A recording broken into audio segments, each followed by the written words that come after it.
আপনারা দেখেছেন বঙ্গবন্ধু কন্যাকে অস্ত্রের মুখে দেশ ত্যাগে বাধ্য করা হয়েছে।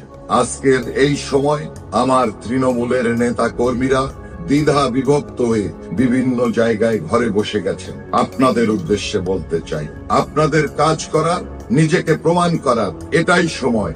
দলের সব সময় অনেকে দলে নাম লিখিয়েছেন, কার্যত তারা এই মুহূর্তে আসবেন না, আসেন নাই এখন পর্যন্ত।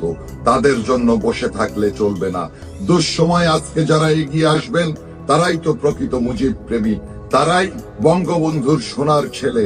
তাদেরকে আজকে মাঠে নামতে হবে। আজকে যদি আমরা সংগঠিত না হতে পারি, আমরা যদি ভেদাভেদ ভুলতে না পারি, আমরা দেশরত্ন শেখ হাসিনাকে সসম্মানে দেশে ফিরিয়ে আনতে পারবো না। দেশরত্ন শেখ হাসিনাকে ফিরিয়ে এনে বাংলাদেশের প্রধানমন্ত্রী হিসাবে গদিতে বসিয়ে আমরা বঙ্গবন্ধুর সোনার বাংলা, আজকে শেখ হাসিনার উন্নয়নশীল রাষ্ট্র থেকে বাংলাদেশকে উন্নত রাষ্ট্রে পরিণত করার জন্য যা কিছু করার দরকার, আমাদের ত্যাগী নেতাদের এখনই নিজেকে প্রমাণ করবার শেষ সময়। আপনারা আপনাদের নেতৃত্ব প্রতিষ্ঠিত করুন। যারা নেতা তারা সাধারণের সঙ্গে মিশে সাধারণ জনমত সংগঠিত করুন। দেশরত্ন শেখ হাসিনাকে সসম্মানে দেশে ফিরিয়ে আনতে না পারি, বাংলাদেশের মানুষের ভাগ্যে কি আছে একমাত্র আল্লাহ জানে। আপনারা সকল ভেদাভেদ ভুলে একত্রিত হয়ে আপনারা প্রতিরোধ গড়ে তুলুন। আপনাদের কাছে অনুরোধ জানাচ্ছি, রাস্তায় নামুন, প্রতিবাদ প্রতিরোধ করুন।